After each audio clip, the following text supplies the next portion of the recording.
आज मैं आप सभी के सामने उपस्थित हूं कृष्ण जन्माष्टमी के विषय में जानकारी लेकर। कब है कृष्ण जन्माष्टमी और कब है तो क्यों मनानी चाहिए हमें उस दिन, उसके पीछे का कारण क्या है और क्या होगा पारायण का समय, इस बार की जन्माष्टमी क्यों खास है, यह सब कुछ आपको जानने को मिलेगा। पर उससे पहले भगवान कृष्ण की वंदना करते हुए चलते हैं। कृष्णाय वासुदेवाय हरये परमात्मने प्रणद क्लेशनाशाय गोविंदाय नमो नमः। भगवान कृष्ण के चरणों में बारंबार प्रणाम करते हुए चलिए मैं आपको बताता हूं इस बार की कृष्ण जन्माष्टमी कब है। तो इस बार की कृष्ण जन्माष्टमी जो है वो 6 सितंबर को पड़ रही है। उसका कारण समझ लीजिए क्यों पड़ रही है। एक पुस्तक होती है व्रतराज, धर्म सिंधु, निर्णय सिंधु, व्रतराज। ये पुस्तकें हमारे सनातन धर्म में किसी व्रत आदि के निर्धारण में मुख्य भूमिकाएं निभाती हैं, क्योंकि इनमें संकलन है बहुत सारी पुस्तकों का, बहुत सारे अन्य ग्रंथों का, जिनके आधार पर ये बताती हैं किस दिन हमें त्योहार करना चाहिए। तो व्रतराज के आधार पर अगर भादों की इस कृष्ण पक्ष की अष्टमी तिथि को रोहिणी नक्षत्र पड़ जाए और बुधवार का दिन पड़ जाए तो कहा यह जाता है, और वो अष्टमी जो तिथि है वो चंद्रोदय व्यापनी होनी चाहिए, सूर्योदय व्यापनी नहीं। लोग कहते हैं सूर्योदय व्यापनी हो, प्रातः में जब जिसमें सूर्योदय हो वो तिथि लेनी चाहिए, नहीं, ये अष्टमी चंद्रोदय व्यापनी होनी चाहिए। इसमें चंद्रमा का उदय हो रहा हो वही अष्टमी मान्य, चंद्रोदय व्यापनी हो वह अत्यंत उत्तम है। ऐसी अष्टमी कहा जाता है 100 वर्षों में एक बार पड़ती है। कैसी अष्टमी तिथि, रोहिणी नक्षत्र और बुधवार का दिन।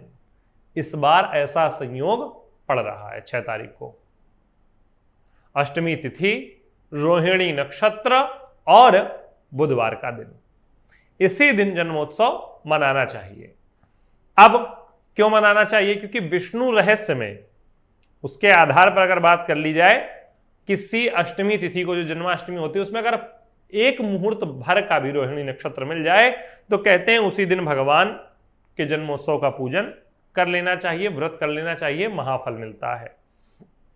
दीपिका में एक पुस्तक है, उसके आधार पर माधव का भी यही कहना है कि सप्तमी के साथ जो अष्टमी हो, 6 तारीख को जो अष्टमी है वो सप्तमी युत है। और अब इसके बाद में चलते हैं किसी रोचक जानकारी की ओर। आपको पता है हमारे यहां कहा जाता है कई ऐसे कलयुग घट गए, कई ऐसे सतयुग घट गए। तो किस कलयुग में, किस द्वापर में, किस कलयुग में भी हम लोग वर्तमान समय में जी रहे हैं और किस द्वापर में भगवान कृष्ण का जन्म हुआ था? कल्पतरु के 28वें द्वापर में भगवान श्री कृष्ण का जन्म हुआ था और हम लोग 28वें कलयुग में वर्तमान समय अपना जीवन यापन कर रहे हैं। तो पूजन का विधान अब जान लेते हैं, किस तरीके से भगवान का पूजन करना चाहिए। तो कलशों पर दिए जलाकर रखने चाहिए चारों तरफ। क्यों दिए क्यों जलाकर रखने चाहिए? क्योंकि भगवान का जन्म काल कोठरी में हुआ, सिर्फ दीपकों का ही प्रकाश था, न सूर्य और चंद्रमा की छटाएं नहीं थी। इसीलिए वहां पर दीपक जरूर जलाकर रखने चाहिए ताकि भगवान के सन्मुख दीपक की रोशनी बनी रहे और आपके जीवन में भी प्रकाश बढ़ता रहे। भगवान को माखन और मिश्री का भोग जरूर लगाना चाहिए। अगर आपके प्रेम में मधुरता थोड़ी बहुत कम है, आपके परिवार में आसपास थोड़ा सा मतलब जो है प्रेम नहीं ठीक है, तो आपको भगवान कृष्ण के सन्मुख एक बंसी जरूर रखनी चाहिए, क्योंकि बांसुरी रखने से भगवान कृष्ण आपके परिवार में प्रेम पूर्वक जीवन व्यतीत करने का आशीर्वाद देते हैं।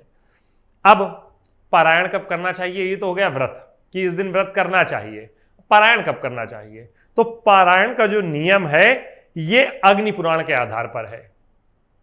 अग्नि पुराण में इस अष्टमी के पारायण के लिए कहा गया है कि पारायण दिन में होना चाहिए, रात्रि काल में पारायण नहीं होना चाहिए।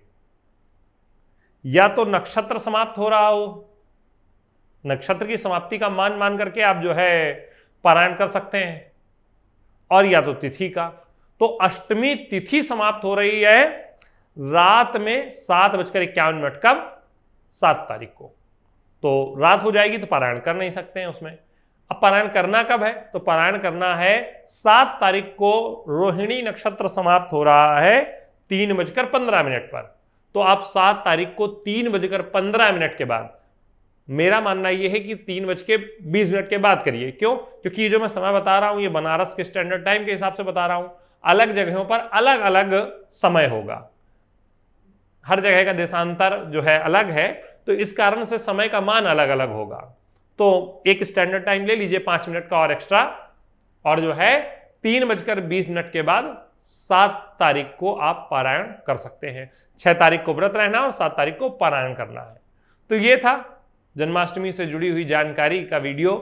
हमारे सनातन धर्म में जन्माष्टमी का विशेष महत्व है। भगवान कृष्ण ने इसी दिन जन्म लेकर रात्रि के समय कंस का और बाकी पाप जनित जो भी सृष्टि में लोग थे उन सभी का वध किया था, धरती को पाप से मुक्त किया था। इसके पीछे की और बहुत सारी कहानियां हैं भगवान कृष्ण से जुड़ी हुई रोचक, पर मैं आपको एक छोटी सी रोचक कहानी सुना देता हूं।